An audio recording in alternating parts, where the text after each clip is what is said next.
I laid out an example spread for my Know Thyself or Know Yourself spread so I can give you a quick explanation for you to understand my reading. Now there's 4 main cards. This is what you know, this is what is and can be yours, and this is self and self-awareness. And over here is the future card. And there's 4 clarification cards to each main card. And then up above is the energy of the reading card. And over on the right on the bottom is a rune, because I'll be doing a rune reading after the tarot reading. And on with the readings. Hey there, Scorpio. This is just a general reading that's a sequel to a June love reading that I did. I just threw out this love reading to see how welcomed it would be on my channel, and as well to see how liked the Lenormand card reading that's included in the love reading.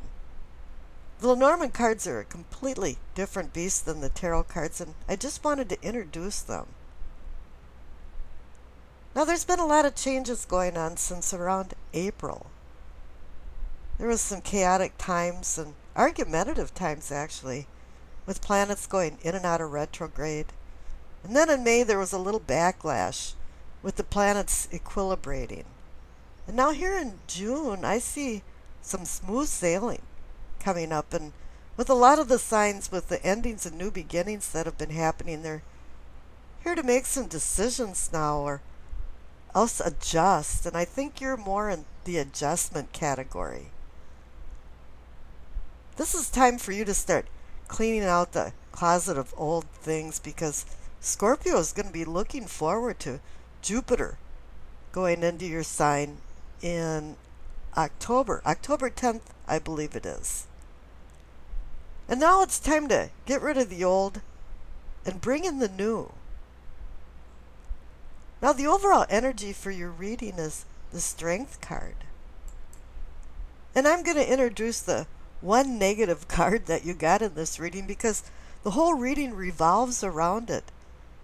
And that's the 9 of Swords, pretty much underneath the Strength card. So the Strength card is telling you that you're going to have some courage to overcome the anxiety and the worry that the 9 of Swords card brings. I don't know if you were a victim or a martyr of some type of misfortune. Are you feeling remorse and guilt from some behavior that you displayed? Or is it just an overactive imagination that's putting you into this depression, despair? But whatever it is, it's keeping you up at night. It's one of those things where the gears just keep spinning around and you think, what if, what did, what should I have done? You know, none of these happened. And now you're going to have to bury the hatchet and put this away, clean it out. If you have to forgive yourself, find a way to do it. If you have to forgive other people, find some grace and some unconditional forgiveness. It's funny, if you had some adversaries, maybe they made the best of you because they're going on with their life, but you're feeling stalled and back in some type of sorrow. And you can't change what happened, so it's time to move on, and that's why the Strength card is there for the overall energy of the reading. A lot of times when you're back with the 9 of Swords, you've had fear and lack of confidence. And now you have to dispel that fear and achieve patience. Balance your inner self with compassion and intellect. Don't use your emotions that can run away with your mind to take over. Use logic and reason. You've had some kind of challenges. Now it's time to master them. But let's go over for what you know on the left there. And you received the Chariot and the 9 of Pentacles. Now the Chariot is about discipline, using your willpower for discipline. There's a military guise to this card to indicate discipline and inner strength and good decisions that stem from that. Because this card is about duality. There's a Dr. Jekyll and Mr. Hyde in both of us. And on the front of his chariot is the yin and yang symbol, indicating that there is a duality, a good and bad, a right and left. And you're battling some kind of inner demons. And perhaps you did some wrong things, or perhaps some people did some wrong things to you. But now it's time to right them. And the chariot is a card about moving forward. It can be travel, and perhaps you will be.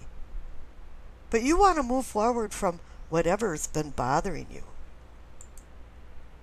Now the Nine of Pentacles is about success. And it's telling you either you can have success and self-reliability and go into a spiritual realm from self-satisfaction, or you can continue spinning your wheels in the Nine of Swords, because the two 9 cards are related to each other. You get one or the other. And here the patience learned by the Strength card will bring this bounty of success, abundance, fulfillment, and contentment that the Nine of Pentacles represents. This is where you gain your self-confidence back and say, yeah, I can do that. I can overcome this. Now over on the center cards for what is or can be yours, we talked about the Nine of Swords, but here you received the Ace of Wands. It's giving you a new wand reality, a new creative, inspirational promise of a new beginning. It's like heaven is giving the earthly plane a message of good fortune because it's promising fruitful endeavors, challenging, enjoyable endeavors. It's opening a window of an auspicious time of change. And there's a shifting waves of possible travel which is related to the Chariot. Maybe good news, passion, promotions in your career. But you're the one that has to firmly grip the wand and take your life's directions in your own hands. Use the Strength card, the movement of the Chariot. Now over on the right, for yourself and self-awareness, receive the Queen of Pentacles and Temperance. The Queen of Pentacles is about practical affairs. She's got a grip on reality. And she wants you to go back to the Nine of Swords and get a grip on reality. Have a reality check. But do it in a balanced form. Because you have the Temperance card.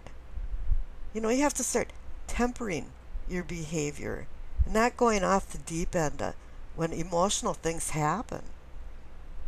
Now, Temperance is one of the few cards that can breach the unconscious inner self to the conscious foreself.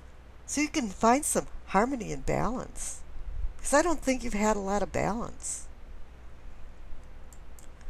Well, at least when it pertains to the Nine of Swords feeling. Now here on the right for the future, you receive two kings, the King of Wands and the King of Cups. This is some really strong energy here, because the kings are the apex of their suit. And for Wands, it's creativity and inspiration and even some spirituality. But he brings determination and ambition and inner strength that can relate up to the Strength card. Now it's done a full loop. You've gone a full revolution from the Strength card now to the King of Wands. And kings can assist in attaining your long-term goals. This Nine of Swords thing is temporal. You know, it's going to move on, just like everything else. And now the King of Cups is there. I think this is the 5th time for Scorpio that there's been a Queen of Cups to personify you. Now it's the King of Cups. Now, 5 or 6 times is getting kind of creepy. This is like an Alfred Hitchcock movie where you watch it to see him standing for 2 seconds in the movie in a crowd or something. Because it's always you in these readings lately. And he's one of those that can be molten like the sun inside. But he can be cold as outer space on the outside because he has emotional control. He's learned emotional control from experience, from strength. He's mastered his passionate emotional self. And the problem with the Nine of Swords here is that you were going off the deep end with emotions. And now you're supposed to take the posture of the King of Wands and the King of Cups. The one thing here is that you should know thyself. And if you do, all of the curse will be dispelled from the Nine of Swords. And I wish you acceptance, peace, and happiness.